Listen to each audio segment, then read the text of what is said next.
Welcome everyone to the class of marketing research and analysis. Till now we have discussed about several tools and techniques used in the in the marketing space, how companies utilize them and what do they gain out of it, how they make advantage out of those by using these techniques. We have discussed some of them. One of this which we had recently discussed was a technique which was an interdependence technique, in which we tried to bring in large number of variables to a few ones and create factors out of it, which we said as factor analysis, right. So, in that we had reduced large number of variables, maybe 100, to a few meaningful ones, which I always repeat the word meaningful, right, ones, and then give a name to those factors, and then try to understand how these factors are going to determine or affect maybe some other prediction, some other kind of a relationship. Today we are going to discuss similarly another technique which is equally important, right, and very much utilized in the market, basically by marketers, right. Let us say there is a case, a company wants to sell, let us say some kind of phones, right. Nowadays a lot of phones are coming, mobile phones.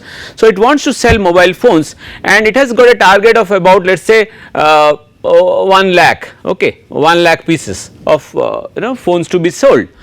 Now, the company wants to know how should I sell them, right. So, while selling, he wants to target the customers. So, while targeting the customers, he has got certain variables like age of the people, right, say income of the people, kind of a habit of a people, some kind of habit, let us say. So, now on basis of these variables, the company wants to divide a particular maybe state or place, because if suppose this is a whole place, let us say, and now they want to say are we going to target the whole state or no. Because if you are going to target the whole state for 1 lakh pieces of mobile, it might be little difficult, right. So, is there a way that I can divide this state into several groups or clusters? Then what he does is he tries to divide the state not geographically, maybe on certain other parameters, taking these three maybe on some clusters, maybe, right, some clusters. So, now it says out of these clusters they find all these clusters have got different characteristics, okay. So, it finds that maybe once I break this into 4 clusters, cluster 2 is the one which is very promising. It seems to the company that it is a very promising cluster. Why? Because the people in this cluster are ones who would be interested to buy such kind of mobile phones which has all the characteristics that this company's phone has got, right. So, in such a condition, this becomes highly useful for the company to understand how we could easily segment and then target the market so that we can achieve better results, right. So, to do this, we are using the technique which is called cluster analysis. So, cluster analysis, as you can understand, is to divide or create clusters out of a large pool of respondents, right. We say respondents, cases, whatever you can say. So, these respondents are grouped into several similar clusters, right, so that each cluster has got people inside or who are highly similar or highly homogeneous in nature, right. So, what we understand is all the respondents within the clusters, let us say if these are the respondents, all the people or respondent, what to say, they are highly homogeneous in nature. That means their behavior is more or less highly similar, they are same, right. But we understand that two clusters, let us say cluster 1 and cluster 4, cluster 2 and cluster 3, they are all different from each other, right. So, this is the basic understanding of cluster analysis, that within the cluster there is very minimal difference or distance, and two clusters, between the clusters let us say the distance is high. Okay. Okay. So, let us see how it functions, what happens in a cluster analysis. So, as I started, so what is cluster, how do you define it? It says it is a group of multivariate technique whose primary purpose is to group objects, right. Example, respondents, it could be products, it could be other entities, whatever, right. So, you are trying to group these respondents or products or something into several clusters, several groups which have a similarity, similar nature, right. The other thing, if you remember, in factor analysis we said there we were trying to group the variables, right. So, that was variables, here respondents or products or whatever other entities, right. So, what is saying, it is a means of grouping records based upon certain attributes. Now, what are the attributes upon which it is grouping? Now, the attributes in this case are, for example, age, income level, let us say habit means spend, let us say spending habit, right, or let us say maybe technologically savvy, how technologically tech savvy are people. So, maybe that is an indicator of measuring, right. So, you can have certain criteria, certain attributes upon which you can create those similarity, right. So, and each similar group is a cluster, right. So, if plotted geometrically, the objects within the clusters will be close together. So, that is what I was saying, if you plot it, then the objects within the clusters are very close to each other, that is what it is said, they are homogeneous in nature, and two clusters are the variables, the respondents within two different clusters are highly heterogeneous in nature, right, their behavior is highly different, right. This is what cluster basically tells you. So, cluster variate represents a mathematical representation of the selected set of variables which compares the object similarities. Now, what it is saying, so mathematically you are trying to plot, maybe a plot or try to find out some similarity, so that it becomes easier for a marketer to understand which are the clusters he or she should cater to, right. It becomes a very simple. Let us say take so many examples, companies, Maruti is coming up with a new car. Now, should Maruti target everybody, or should Maruti have a specific thing, a specific policy in mind, how to target, whom to target. So, when it does it, it has to take certain attributes, on these basically attributes that finally decides. Okay. So, cluster versus factor analysis, clustering is based on the distance matrix, and factor we said was on a correlation matrix. So, if you remember, in factor analysis we said that the most important thing was we were trying to find out a correlation, right. So, so we were trying to find a correlation, right. So, when we are trying to find a correlation, and this correlation was telling us how close were the variables to each other. But in cluster analysis we do not take the correlation, rather we take the distance. What we take? We take the distance. So, the grouping is based on the distance, how far are the variables from each other, or how close are the variables from each other, from each other. So, as it says, factor analysis we form groups of variables based on the several people's response to those variables. In contrast, cluster analysis, in cluster analysis we group people based on the responses to several variables.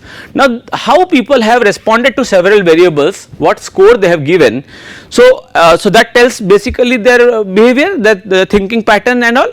So, by taking those variables, their thinking pattern and all these things, you can classify these respondents into several groups, right, which as I said is basically nothing but a mental distance or a distance that is measured, right. So, this distance is basically mental distance. Sometimes we feel some things are very close to us, but they are actually not, whereas some other things, some other places might be, we feel they are very far off, but they are actually not so far. This is actually nothing but a mental perception, a mental distance, right. We feel that it is very far off, but actually that might be closer, right. So, that is what happens. So, where are the applications? Some applications are, as I have mentioned, field of psychiatry, biology, right, information retrieval. For example, the World Wide Web contains billions of web pages. So, when you type maybe for example market research, right. So, all those pages which are linked to research or marketing research, they will be clubbed, they will be brought together, right. So, this is nothing but they are clustering in one way, okay. For climate, for example, understanding the earth's climate requires finding patterns in the atmosphere and the ocean. To that end, cluster analysis has been applied to find patterns in the atmospheric pressure of polar regions and areas of the ocean that have a significant impact. So, how do you say that some places are very similar climatic conditions? Because this is again where we use cluster analysis to divide the as per the although distance wise the two places might be far off, but the climatic, the type of climate, the weather, all these things are very similar in two different places. So, they can be still clubbed into one, right. So, understanding these things is very, some more applications I can show you. Market segmentation, grouping people, right. So, grouping people and with the willingness, purchasing power, the authority to buy according to the similarity in several dimensions. Sales segmentation can tell you what type of customers buy what products. So, customer A would buy what kind of a product, that is what helps that is how cluster analysis helps the marketer, right. So, some examples are always there, many more examples, city planning, insurance, right, geographical examples. So, all these basically are used to group respondents according to certain behavior attributes and find those clusters, right. Once you find those clusters, it becomes easy for you to making policy making, for selling something, for maybe understanding a kind of trend or any trait, any behavioral trait, maybe some genetic study you are wanting to do. So, everywhere. In fact, to tell you, the use of cluster analysis did not start with marketing or something, right. It had its roots in actually in taxonomy, in biology, where different kind of species were to be classified into different groups, right. So, this is how it all has started. So, common role cluster analysis can play, right. First is data reduction. So, as factor analysis also was helpful in data reduction, similarly cluster analysis also helps you in data reduction. A researcher may be faced with large number of observations that can be meaningless, right, unless classified to a managerial groups. So, how many groups? Suppose you have 10,000 respondents, 1 lakh respondents, but 1 lakh respondents individually try, if you understand this, nothing you can do. So, if you rather create 10 clusters out of it, then it makes much better meaning out of it, right. Second is hypothesis generation. Cluster analysis is also useful when a researcher wishes to develop hypothesis concerning the nature of the data or to examine previously stated hypothesis. So, cluster analysis is also useful in developing a hypothesis, right, because it gives you insight in the knowledge about certain things. So, it helps you to develop a hypothesis, right, and even finally test it. So, what are the objectives? So, taxonomy description, so identifying groups, data simplification, the ability to analyze groups on similar observations instead of all individuals, which I said is very taxing and difficult, impossible sometimes. Then finally is relationship identification, where it says the simplified structure from cluster portrays relationships not revealed otherwise. Sometimes we can find out, let us say now I had said there are 4 clusters, right. So, are these 4 clusters okay, fine, there is no doubt that these 4 clusters are different, but this is a possibility that cluster 1 and cluster 3 are actually very close to each other. Sometimes it happens in your state where you stay, that maybe one district, the state has got 10 districts, out of which 2 districts are extremely similar because of their maybe language, their food habits or something, or cultural habits. So, they are very similar. So, they can sometimes, if you want, you can even club them and make it like one cluster, right, you can make it. So, this relationship identification is an important job of cluster analysis. How does it work? So, 3 basic things are there. Now, what are these 3 basic things? So, it says the primary objective of cluster analysis is to define the structure of the data, right. So, by placing the most similar observation into groups. Remember, if you are working with data and trying to find out similarity so that you can form groups, then there could be some problems with it also. Suppose the biggest problem that can affect cluster analysis is, suppose you have a data which has got, there are few outliers in the data. Now, if you have few outliers in the data, then that could completely change the the way the groups are formed. That could be a very important thing one should keep in mind. Okay. Three things that are very important. What? How do we measure the similarity? So, when you are doing the cluster analysis, the question comes, how do I know which groups are similar? There are 4 clusters. Now, how do I know which are similar to each other? One. Second thing, how do I form the clusters? How do we form the clusters? It is not that the data is given to us and we just do it. There must be a way, right. So, how do I form the clusters? Third, how many? So, the question is, how do I form clusters? How do I form, right? How many do I form, right? How many? How do I form? How many do I form? And how do I measure the similarity? How do I measure the similarity? So, if I can measure the similarity, then only I can do this, right. So, let us see, but one thing is you have to keep in mind that in the cluster analysis we are not looking at the correlation. And why we are not looking at the correlation? I'll explain you. See, correlation is like something like this, suppose two things are moving like this, the correlation might be very high among them, but suppose these two versus, let us say, take this just understand it this way. Suppose these two lines and these two lines. If you look, the correlation between the two both the lines pairs, let us say A, B, C, D. A, B and C and D, suppose these two are one group, these two are one group, is more or less same, the correlation is more or less same. But if you look at the distance is actually not same.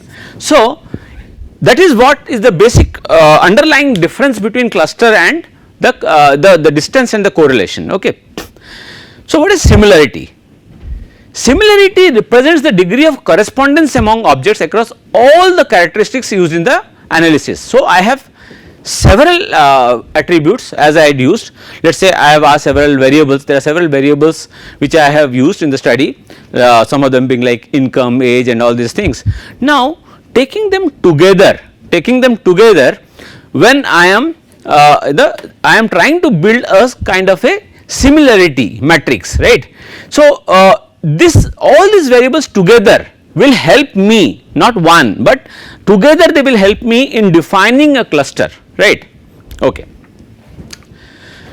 So, as I said, correlation measures are less frequently used, only in case there is a special case where correlation is used, where when there is something called there is called a Mahalanobis distance which is used when there are certain variables do have a correlation, we use it. There is a special case, I will come to that, right. Otherwise, most often the similarity is measured through the distance. Okay. Now, this is what I was trying to explain. You see, if you look at it, if you look at the two charts, the two graphs, the graph 1 and graph 2, both the R is equal to 1. Now, what is R? The correlation value. So, the coefficient of correlation is 1, that means they are highly correlated, right.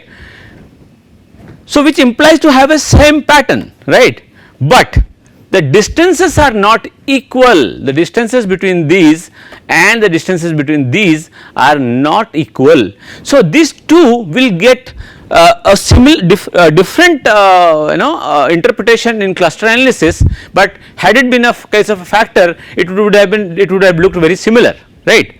So, that is the basic differences. Okay. So, graph 1 represents high level of similarity, right. Graph and if graph 1, because the distance is less, the distance, why it is saying? Now, because if the distance is less, that means they are close to each other, as good as that, right. If it is so if it is close, then they are similar, they are coming trending towards each other, right. But if the distance is high, all the correlation, the trend is same, but there is a sufficient gap, right. So all these things are very important to understand this, right. So the distance, now how do you measure the distance? There are several ways. The basic way of measuring the distance is the Euclidean distance. Now Euclidean distance is the distance which we say is the straight line, right. So how do we calculate? So d is equal to, let us say x2 minus x1 square plus y2 minus y1 square, right. So this is what basically how we measure, right. So the most commonly recognized to as a straight line distance, right. So this is how you measure. There are other forms also, for example the squared Euclidean distance, which says that you take the sum of the squared differences without taking the square root, that means only you omit the square root, right. Okay. So the other distances like the city block distance, Manhattan distance, which is not like the Euclidean, because this one takes the absolute value. And it is sometimes it does not work well because of this nature of absolute value, it does not work well, right. So one has to be very careful which you are applying, but mostly if you do not understand much, simply you can go for the Euclidean distance, because that is one of the safest ways until unless there is a correlation among the variables, right. Then you have two more like the Chebyshev's distance, right, which is taking the maximum of the absolute difference in the clustering variables values. For example, maximum of x1 minus x2 minus x1 or y2 minus x1. So the absolute value is only taken, right. And the last which I was saying is the Markovitch distance, which measures the accounts for the correlation among the variables in a way that weights each variables equally. Now Markovitch distance is also a very important tool which is used to also find out outliers. Let me tell you, this is maybe not here, but suppose you are doing a simple regression and you want to find out outliers, Markovitch distance is the technique which is used to measure, to find out those outliers, okay. So this is one way of doing it. Remember, only the condition applied is when the variables have a large correlation or a high correlation among them, at that time it is preferable to use a Markovitch distance over the other distances. And these things you will find almost everywhere in the softwares nowadays, right. So you do not need to calculate it by hand, okay. Now this is how the Euclidean distance looks like, all the three at one go it is showing you. Now this is how the hypotenuse is measured, right. So let us say this is an example. Now let us start with an example. Now this example, if you can go through, a marketing researcher wishes to determine market segments in a community based on patterns of loyalty to brands and stores okay. A small sample of 7 respondents is selected as a pilot. 2 measures of loyalty, store loyalty and brand loyalty, V1 and V2, right, were measured for each respondents on a 0 to 10 scale, right. The scores are given to you. So these are the 7 respondents A, B, C, D, E, F, G, and the score that they have given for store loyalty and brand loyalty is being given to you on this on a scale of 0 to 10, right. Now from this data, let us see how we can get into the cluster analysis, okay. So when I place the data on a graph, so 3, 2, 4, 5, 4, 7, so if you can see this A is 3, 2, right, 3, 2, then B is 4, 5, right, C is 4, 7, D is 2, 7. So we can see here D is 2, 7, right. So we have just done a scatter plot, we have placed them on the graph, right. Now how do we measure similarity? The first question that we had, how do we measure the similarity? So to do this, right, how do we measure similarity? I said we can use the Euclidean distance as the way of doing it. Now how it is done? Now for example, let us take the distances. Now let us take 2 distances, okay. So between 2 variables. Now for example, this was 3 2 4 5 3 2 4 5 4 7 4 7 2 7. Okay. So, let us take only this much, let us say only take this much. So, this is A, B, C, D, I am taking. Now, suppose we want to find out the distance. Now, how do we do it? Now, to do that, what you can do is simply you go first, let us find between A and B, A and B. Okay. So, the distance between A and B is equal to AB is equal to, now let us say x2 minus x1, or whatever, you can take it one way. So, 3 minus 4, right, or you can say 4 minus 3 also, it does not make a difference because you will obviously it is a square, right. 4 minus 3 square plus 5 minus 2 square, right. Oh sorry, so sorry, either you take it this way, right, 5 minus 2 square. So, 4 minus 3 square plus 5 minus 2 square root over, right. So, what is this coming? So, 1 plus 2 3 3 9, 1 plus 9 root over of 10. So, that means it is coming something around 3.162. So, 3.162. Similarly, you can find the distance for all the other variables, right. Now, so the distance between A and B is 3.162. Obviously, A and A would be same 1. So, A and C is measured, similarly you can measure A and C. Now, let us calculate one more A and C. Now, A and C, right. So, these two we are measuring. So, if we measure these two, it will be 4 DAC is equal to 4 minus 3 square plus 7 minus 2 square root over. So, that is equal to 1 plus 25. So, that is equal to root over of 26. So, that is equal to 5 point something, right. So, so it must be A and C is 5.099, right. So, for that everything you have measured, right. So, you have measured it. So, after measuring how do we, the next question was how do we form the clusters. So, the question is how do we form the clusters.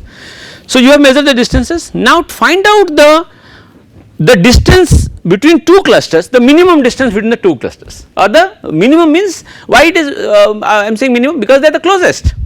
The distance is minimum means they are very close to each other. Had the distance been more, they would have been far from each other, right. So, identify the two most observations not already in the same cluster and combine them. That means, so what you can do is two similar clusters, two observations between two clusters. For example, as I was explaining, suppose this is one cluster, this is one cluster. So, identify two values, right, and through certain ways, there are certain ways I will explain that also, the single linkage, average linkage, complete linkage methods, centroid methods, there are different ways how you should identify, right. So, you identify the two most similar observations not already in the same cluster and combine them and start combining them, that is what is the objective. So, we want to form the clusters. So, once we have identified this, so we apply this rule to generate a number of cluster solutions starting with each observation as its own cluster, right, and then combining two clusters at a time until all observations are in a single cluster. That means what? You are trying to add up the closest ones. So, this is one, this is one, let us say 1 and 2. Now, 1 and 2 are close. So, next is let us say 5 is closest to them. So, you add up now 5, right, then let us say 8, let us say, so you add up 8, then let us say 6. So, you add up 6. So, it goes on adding the nearest variable in terms of the distance. Okay. This method of this process is termed a hierarchical procedure. Why? Obviously, it is a hierarchical procedure because you are maintaining a hierarchy, right, you are following a hierarchy. So, when you do this, ultimately all the different respondents will be clubbed together to form a single cluster, right, single cluster. But the question is, if we have a single cluster, then the whole meaning is lost, right. Suppose I want to know which state suppose the state of, let us say, or this country, our country India, suppose we want to do it in India, then if I say the whole market is your market, then it becomes very difficult for me to make any interpretation out of it. So in those cases you have to understand ki, well, what should I do, how, this is not sufficient for me, how do I break it into several clusters first. So how many clusters should India be broken into for the marketer, so that it can easily cater to those clusters. So we will see that, right. The process is termed hierarchical procedure because it moves in a stepwise fashion to form an entire range of cluster solutions, right. It is also agglomerative method because clusters are formed by combining the existing clusters. So what is it saying? So you are trying to form the clusters because let us say cluster 1, as I had drawn here, let us say there was cluster 1, there was cluster 2, so cluster 3. So if I add up 1 plus 2 plus 3 plus 4, then it becomes the whole place, the country India. Now the question is, how do I add up? Should I add up like anybody or everybody, or should I have a mechanism? Now what is the mechanism? The mechanism is find out the two clusters which are very similar or very close to each other, and once you can find out those two clusters which are close to each other, then and you start on adding, then ultimately you will land up to the whole market, that is India, right. So this is why it is called a agglomerative method, okay. Now let us look at this. So the agglomerative process is a process in which what we have done is, if you look at it, this is the minimum distance that you have calculated by now, we had done this through the Euclidean distance. Now after doing this, what were the distances? Now the distance we have arranged it. So 1.414, 2, 2, 2, 2.236, 3.162. Now the pairs of respondents which were related to it are for the first one is E and F, for the second one is E and G. I hope you can recall that. Let us go back to the, now you look at it. So the lowest value is at E and F, okay. So E and F is 1.414 is the lowest. So the next one is, let us say there are three next lowest, 2, this is 2, right, in this line, and then in this line again you have a 2, and again here you have a 2. So now you can take the closest one. For example, in this case what we have done, now E and F for the first pair, then second pair we took E and G, right, because E was already there, so the closest to E we found out, and then C and D, and finally we started doing each, right. If you can see the cluster membership here, A, B, C, D, E, F, G, so there are 7 clusters, so we have not done any grouping, right. Now after this what we did was we clubbed E and F together here, E and F together to form a single cluster. So there becomes 6 clusters then, right. Then we did A, B, C, D, E, F and G, we added E, F, G together, so 5 clusters. Then we added A, B, C, D, C and D together, then E, F, G, right. So what we have done is basically we have shortened, we have reduced the number of clusters to a few, so that we can finally land up into one, right. So by doing this, I will explain you maybe in the next session how do we calculate this part also, right, this overall similarity measure, the average within the cluster distance, this also I will explain. So so we are identifying the number of clusters, and through this we can say finally by through this value, this data, ki how many clusters in this case we should have, right. So well, this is what is just the introduction of the cluster analysis. So we will in the next session we will get into the more details, right, how one should form the clusters and how then one should interpret the clusters, okay. Thank you for this session.